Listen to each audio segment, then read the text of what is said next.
ಸ್ನೇಹಿತರೆ, ಎಲ್ಲರಿಗೂ ನಮಸ್ಕಾರ. ಮದರ್ಸ್ ಮೀಡಿಯಾ ಮಾತು ಮಂಥನಕ್ಕೆ ನಿಮ್ಮೆಲ್ಲರಿಗೂ ಸ್ವಾಗತ. ಸ್ನೇಹಿತರ, ಬ್ರಹ್ಮ ಮುಹೂರ್ತ ಅನ್ನೋದು ನಮ್ಮ ಜೀವನದಲ್ಲಿ ಎಷ್ಟು ಮುಖ್ಯ. ಇವತ್ತು ನಾವು ನಮ್ಮ ಎಲ್ಲ ಸಮಸ್ಯೆಗಳಿಗೂ ಪರಿಹಾರ ಕಂಡುಕೊಳ್ಳಬೇಕಾದ್ರೆ ಈ ಬ್ರಹ್ಮ ಮುಹೂರ್ತ ಅನ್ನೋದು ದಿನದಲ್ಲಿ ಬರುವುದನ್ನು ನಾವು ಬಳಸ್ಕೊಂಡ್ರೆ ನಾವು ಎಷ್ಟೋ ರೋಗಗಳಿಗೆ, ಎಷ್ಟೋ ಸಮಸ್ಯೆಗಳಿಗೆ ಪರಿಹಾರ ಕಂಡುಕೊಳ್ಬಹುದು. ಅದು ಹೇಗೆ, ಆ ಟೈಮಲ್ಲಿ ನಾವು ಏನೇನು ಮಾಡಬೇಕು ಅನ್ನೋದನ್ನ ಇವತ್ತು ಮಾತಾಡೋಣ. ಈ ಬ್ರಹ್ಮ ಮುಹೂರ್ತ ಅಂತ ಎಷ್ಟೋ ಜನ ಹೇಳ್ತಾರೆ, ಆದರೆ ಅದನ್ನ ಫಾಲೋ ಮಾಡುವಂಥವ್ರು ಎಷ್ಟೋ ಜನ ಇಲ್ಲ. ಇವತ್ತು ನಾವು ಬ್ರಹ್ಮ ಮುಹೂರ್ತ ಅನ್ನೋದನ್ನ ಯಾವಾಗ ಅಂತ ಕೇಳಿದ್ರೆ ನಮ್ಗೆ ಸರಿಯಾಗಿ ಗೊತ್ತಿರೋದಿಲ್ಲ. ಯಾಕೆಂದ್ರೆ ಆಯುರ್ವೇದದ ಪ್ರಕಾರ ಬ್ರಹ್ಮ ಮುಹೂರ್ತ ಇರೋದು 3:30 5 ಗಂಟೆ ತನಕ. 5 ಗಂಟೆ ನಂತರ ಅದು ಬ್ರಹ್ಮ ಮುಹೂರ್ತ ಆಗಿರುವುದಿಲ್ಲ. ಎಷ್ಟೋ ಜನ 6 ಗಂಟೆಗೆ ಎತ್ಕೊಂಡು ನಾನು ಬ್ರಹ್ಮ ಮುಹೂರ್ತಕ್ಕೆ ಎದ್ದೆ ಅಂತ ಹೇಳ್ತಾರೆ. ಆದ್ರೆ 3 ಗಂಟೆಯಿಂದ 5 ಗಂಟೆ ತನಕ ಎದ್ರೆ ಯಾವ ಸಮಸ್ಯೆ ನಿಮ್ಮ ಆರೋಗ್ಯದಲ್ಲಿ, ನಿಮ್ಗೆ ಯಾವ ರೋಗಗಳಿದ್ರೂ ಈ ಸಮಯದಲ್ಲಿ ಎದ್ದು ನೀವು ವಾಕಿಂಗ್ ಮಾಡಿ, ಧ್ಯಾನ ಮಾಡಿ, ಯೋಗ ಮಾಡಿ, ಜಪ ಮಾಡಿ, ಪೂಜೆ ಮಾಡಿ, ಇಂಥದನ್ನು ಮಾಡೋದ್ರಿಂದ ನಿತ್ಯ ಕರ್ಮ ಇದೆಲ್ಲ ಮಾಡಿ ಈ ಟೈಮಲ್ಲಿ ಎದ್ರೆ ನಿಮ್ಮ ಮುಖದ ಸೌಂದರ್ಯ ಜಾಸ್ತಿ ಆಗುತ್ತೆ, ಮುಖದ ತೇಜಸ್ ಜಾಸ್ತಿ ಆಗುತ್ತೆ, ಬಲ ಮತ್ತು ಬುದ್ಧಿ ಜಾಸ್ತಿ ಆಗುತ್ತೆ. ಆರೋಗ್ಯ ಇದೆಯಲ್ಲ, ಆರೋಗ್ಯ ಸಮಸ್ಯೆ, ಎಲ್ಲಾ ಸಮಸ್ಯೆಗಳು ಅದು ಇದು ಅಂತ ಇಲ್ಲ. ನೀವು ಈ ಸಮಯದಲ್ಲಿ ಎತ್ಕೊಂಡು ನಿಮ್ಮ ಆರೋಗ್ಯದಕ್ಕೋಸ್ಕರ ಯೋಗ, ಧ್ಯಾನ ಅಥವಾ ಇದು ವಾಕಿಂಗ್ ಮಾಡಿ, ಈ ಸಮಯದಲ್ಲಿ ಮಾಡಿ. ನೀವು ನಿಮ್ಮ ಮನೆಯಲ್ಲೇ ಮಾಡಿ, ಈ ಸಮಯದಲ್ಲಿ ಎದ್ದು ನೀವು ಖಂಡಿತ ಮಾಡೋದ್ರಿಂದ ಆ ಟೈಮಲ್ಲಿ ವಾತಾವರಣದಲ್ಲಿ ಆಮ್ಲಜನಕ ಅತಿ ಹೆಚ್ಚಿರುತ್ತೆ. ಇದು ವೈಜ್ಞಾನಿಕವಾಗಿ ಹೇಳ್ತಾ ಇರೋದು. ಆ ಟೈಮಲ್ಲಿ ಆಮ್ಲಜನಕ ಜಾಸ್ತಿ ಇರೋದ್ರಿಂದ ಏನಾಗುತ್ತೆ, ಅದು ನಾವು ಸೇವಿಸುವುದರಿಂದ ನಮ್ಮ ದೇಹದಲ್ಲಿರುವಂತಹ ಸಮಸ್ಯೆಗಳು ಸಾಲ್ವ್ ಆಗ್ತವೆ. ಇದನ್ನ ನಾನು ಸುಮ್ಮನೆ ನಿಮ್ಗೆ ಹೇಳ್ತಾ ಇಲ್ಲ. ನಾವು ಇವಾಗ ನನ್ನ ಹತ್ರ ಬರುವಂಥವ್ರು, ನನ್ನ ಹತ್ರ ಸಮಸ್ಯೆ ಹೇಳುವಂಥವ್ರಿಗೆ ನಾನು ಮೊದಲು ಹೇಳೋದು, ನೀವು ಹೇಳೋ ಸಮಯದನ್ನ ಸರಿ ಮಾಡಿ, ಆ ನಂತರ ನೀವು ಬನ್ನಿ ಅಂತ ಹೇಳ್ತೇನೆ. ಯಾಕೆ ಅಂದ್ರೆ ಅವ್ರ ಸಮಸ್ಯೆ ಇರುವುದೇ ಅಲ್ಲಿ. ಎಷ್ಟೋ ಜನ ಆರೋಗ್ಯ ಸಮಸ್ಯೆಗೆ ನಾನು ಹಾಗೆ ಮಾಡಿದೆ, ಹೀಗೆ ಮಾಡಿದೆ, ಡಾಕ್ಟರ್ ಹತ್ರ ಮೆಡಿಸಿನ್ ತಗೊಂಡೆ, ಏನ್ ಮಾಡಿದ್ರು ಸರಿ ಆಗ್ತಾ ಇಲ್ಲ ಅಂತ ಎಷ್ಟೋ ಜನ ಬರ್ತಾರೆ. ಆ ಥರ ಬಂದವರಿಗೆ ಅವರಿಗೆ ಕರೆಕ್ಟಾಗಿ 48 ದಿನಗಳ ಕಾಲ ದಿನ ಬೆಳಿಗ್ಗೆ 4:15 5 ಗಂಟೆ ಒಳಗಡೆ ಹೇಳ್ಬೇಕು ಅಂತ. ಕೆಲವರು 3:30 ಹೇಳೋಕೆ ಆಗೋದಿಲ್ಲ.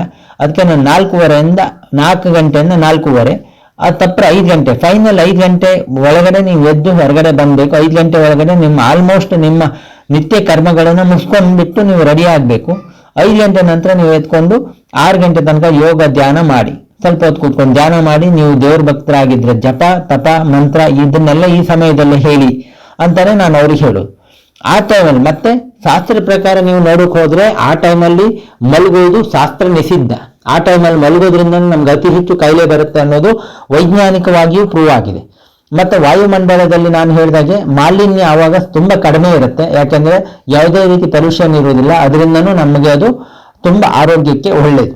ಆ ಟೈಮಲ್ಲಿ ಎದ್ದು ನೀವು ಆ ದಿನ ಇಡೀ ಕೆಲಸ ಮಾಡಿ ನೋಡಿ, ನಿಮಗೆ ಆರೋಗ್ಯ ಎಷ್ಟು ಚೆನ್ನಾಗಿರುತ್ತೆ ಅಂದ್ರೆ, ಯಾಕೆಂದ್ರೆ ಆ ಟೈಮಲ್ಲಿ 46% ಆಮ್ಲಜನಕ ಇರುತ್ತೆ ಅಂತ ಪ್ರೂವ್ ಆಗಿದೆ ವೈಜ್ಞಾನಿಕವಾಗಿ. ಅದು ನಾವು ದೇಹದಿಂದ ಡೈರೆಕ್ಟ್ ಆಗಿ ಸೇವನೆ ಮಾಡೋದ್ರಿಂದ ನಮ್ಮ ಆರೋಗ್ಯ ಎಷ್ಟೋ ಇದಾಗ್ತೈತ್ತು. ಹಿಂದಿನ ಕಾಲದವರು 100 ವರ್ಷ ಬದುಕುತ್ತಾರಂತ ನಾವು ಹೇಳ್ತಾ ಇದ್ದು. ಆದ್ರೆ ಅವ್ರು ಯಾಕೆ ಬದುಕುತ್ತಾ ಇದ್ರು ಅಂದ್ರೆ, ಅವ್ರು 4 ಗಂಟೆಗೆ ಎದ್ದು ಹಳ್ಳಿಯಲ್ಲಿದ್ದವರು ಹಸು ದನ ಹಾಲು ಕರೆಯೋದು, ಅವಕ್ಕೆ ಮೇವು ಹಾಕೋದು, ಅವು ಸೇವೆ ಮಾಡೋದು, ಇಂಥದನ್ನು ಮಾಡ್ತಾ ಇದ್ರು. ಅವ್ರು ಧ್ಯಾನ ತಪ ಮಾಡಿಲ್ಲ ಅಂದ್ರೂ ಅವ್ರು ಆ ಸಮಯದಲ್ಲಿ ಮಾಡ್ತಾ ಇದ್ರು. ಇನ್ನು ಕೆಲವೊಂದು ಬ್ರಾಹ್ಮಣರು, ಹಿಂದಿನ ಜ್ಯೋತಿಷಿಗಳು ಹಾಗೂ ಹಿಂದಿನ ಋಷಿ ಮುನಿಗಳು 4 ಗಂಟೆಗೆ ಎದ್ದು ಅವ್ರು ಏನ್ ಮಾಡ್ತಾ ಇದ್ರು, ಆ ಸಮಯದಲ್ಲಿ ಎದ್ಬಿಟ್ಟು ಧ್ಯಾನ ತಪ ಜಪಗಳನ್ನು ಮಾಡ್ತಾ ಇದ್ರು. ಅವರು 100-120 ವರ್ಷ 150 ವರ್ಷ ಬದುಕ್ತಾ ಇದ್ರು, ಯಾವುದೇ ರೀತಿ ಕಾಯಿಲೆ ಇಲ್ಲದೆ, ಯಾವ ಆಸ್ಪತ್ರೆಗೂ ಹೋಗದೇನೆ ಅವರೇ ರೆಡಿ ಆಗ್ತಾ ಇದ್ರು. ಯಾಕೆಂದ್ರೆ ಅವರು ಆ ಟೈಮಿಗೆ ಹೇಳೋದ್ರಿಂದ. ಇದು ಮುಖ್ಯ ಕಾರಣ. ಅದ್ರ ಜೊತೆಗೆ ಆತ್ಮಶಕ್ತಿ ಇದೆಯಲ್ಲ, ಅದು ಜಾಸ್ತಿ ಆಗುತ್ತೆ. ನಮ್ಮ ಮೇಲೆ ನಮಗೆ ಕಾನ್ಫಿಡೆನ್ಸ್ ಜಾಸ್ತಿ ಆಗುತ್ತೆ. ನೀವು ಜೀವನದಲ್ಲಿ ತುಂಬಾ ದೊಡ್ಡ ಸಾಧನೆ ಮಾಡ್ಬೇಕನ್ನುವಂಥವ್ರು ಈ ಟೈಮಲ್ಲಿ ಹೇಳ್ಬೇಕು. ಮತ್ತೆ ನನಗೆ ದೇವರ ಕರುಣೆ ಸಿಕ್ಬೇಕು, ದೇವರು ನಮ್ಮ ಸಮಸ್ಯೆಗಳನ್ನ ಪರಿಹಾರ ಮಾಡಬೇಕು ಅಂದ್ರೆ ನೀವು ಈ ಸಮಯದಲ್ಲಿ ಎದ್ಬಿಟ್ಟು, ಈ ಬ್ರಹ್ಮ ಮುಹೂರ್ತದಲ್ಲಿ ಎದ್ಬಿಟ್ಟು ನೀವು ದೇವ್ರ ಧ್ಯಾನ, ಜಪ, ತಪ, ಅನುಷ್ಠಾನ, ಸ್ನಾನ ಮಾಡಿ ಜಪ, ತಪ, ಅನುಷ್ಠಾನ ಮಾಡಿದ್ರೆ ನಿಮ್ಮ ಎಲ್ಲ ಕಷ್ಟಗಳು ಪರಿಹಾರ ಆಗುತ್ತೆ. ಬೇಕಾದ್ರೆ ನೀವು ಪರೀಕ್ಷೆ ಮಾಡಿ ನೋಡಿ. 48 ದಿನ ಈ ತರ ಹೋಗಿ ಧ್ಯಾನದಿಂದ ಮಾಡಿ ನಿಮ್ಗೆ ಸಮಸ್ಯೆ, ಕೆಲವೊಮ್ಮೆ ನಮ್ಮ ಸಮಸ್ಯೆಗಳು ನಾವು ಮಾಡ್ಕೊಂಡಿರುವಂತಹ ಪ್ರಾರಬ್ಧ ಕರ್ಮ ಇಂಥದ್ದೆಲ್ಲ ಇರ್ತವೆ. ಅಂತ ಸಾಲ್ವ್ ಆಗದೇ ಇದ್ರು ಅದನ್ನು ಎದುರಿಸುವಂತ ಧೈರ್ಯ ಹಾಗೂ ಶಕ್ತಿ, ಮನಸ್ಸು ನೆಮ್ಮದಿ ನಿಮಗೆ ಬರುತ್ತೆ. ಅದನ್ನು ನೀವು ಬೇಕಾದ್ರೆ ಅಬ್ಸರ್ವ್ ಮಾಡಿ ನೋಡಿ, ಖಂಡಿತ ಬರುತ್ತೆ. ಅದಕ್ಕೆ ನಿಮ್ಗೆ ಈ ಮುಹೂರ್ತ, ಬ್ರಹ್ಮ ಮುಹೂರ್ತ ತುಂಬಾ ಒಳ್ಳೇದಾಗುತ್ತೆ. ಈ ಬ್ರಹ್ಮ ಮುಹೂರ್ತದಲ್ಲಿ ಇದು ಮಾಡಿ ಆದ್ರ ನಂತರ ನೀವೇನ್ ಮಾಡಬೇಕು ಅಂದ್ರೆ ದೇವ್ರ ಧ್ಯಾನ ಮಾಡಿ ಆದ ತಕ್ಷಣ ಎದ್ದ ತಕ್ಷಣನೇ ಮಾಡ್ಬೇಕು. ಆಕ್ಚುಲಿ ಆ ಟೈಮಲ್ಲಿ ಏನು ಅಂದ್ರೆ ನಾವು ತುಳಸಿ ಗಿಡಗಳನ್ನ, ತುಳಸಿ ಕಟ್ಟೆನ ಮತ್ತು ಹೂವಿನ ಗಿಡಗಳನ್ನ ಇಂಥದನ್ನ ನೋಡ್ಬೇಕು. ಇಂಥದನ್ನ ನೋಡ್ಕೊಂಡ್ರೆ ಏನಾಗುತ್ತೆ ಅಂದ್ರೆ ಮತ್ತೆ ನಾವು ಆಲ್ರೆಡಿ ಹೇಳುವಾಗ ಕೈನ ಎರಡು ಉಜ್ಜಿ ಕೈ ನೋಡಿ ಹೇಳುವುದು ಸ್ವಾಭಾವಿಕ. ಮತ್ತೆ ನಾವು ಈ ಧ್ಯಾನ ತಪ ಎಲ್ಲ ಮಾಡಿದ ನಂತರ ನಮ್ಮ ಕೈ ಉಜ್ಜಿ ಅಂಗೈನ ನೋಡ್ಕೊಳ್ಬೇಕು. ನಿಮ್ಗೆ ಸಾಧ್ಯವಾದ್ರೆ ಮಂತ್ರ ಹೇಳ್ಬಹುದು.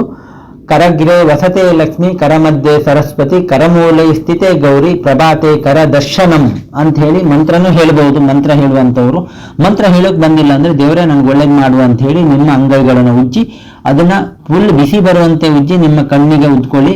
ಎದ್ದ ತಕ್ಷಣ ಮಾಡಿದ್ರು ಒಳ್ಳೇದು, ಅಥವಾ ನೀವು ಸ್ನಾನ ಮಾಡಿದ ಮೇಲೆ ಮಾಡಿದ್ರು, ಜಪ ತಪ ಮಾಡ್ರ ಮೇಲೆ ಮಾಡಿದ್ರು ಒಳ್ಳೇದು. ಇದು ಯಾವುದೂ ನೀವು ಮಾಡೋದಿಲ್ಲ, ನಾನು ಯಾವ ಜಪನೂ ಮಾಡೋದಿಲ್ಲ, ಯಾವ ದೇವರನ್ನು ನಂಬೋದಿಲ್ಲ ಅಂದ್ರು ಆ ಸಮಯದಲ್ಲಿ ಎದ್ದು ನೀವು ಒಂದು 500 ಹೆಜ್ಜೆ ನಡೀರಿ, 500 ಹೆಜ್ಜೆ ವಾಕಿಂಗ್ ಮಾಡಿ, ನಿಮ್ಮ ಮನೆ ಅಂಗಳದಲ್ಲೇ ಮಾಡಿ. ಅದು ನಿಮ್ಗೆ ಎಷ್ಟು ಉಲ್ಲಾಸ ಕೊಡುತ್ತೆ ಮತ್ತು ನಿಮ್ಗೆ ಎಷ್ಟು ಆರೋಗ್ಯ ಕೊಡುತ್ತೆ ಅಂತ.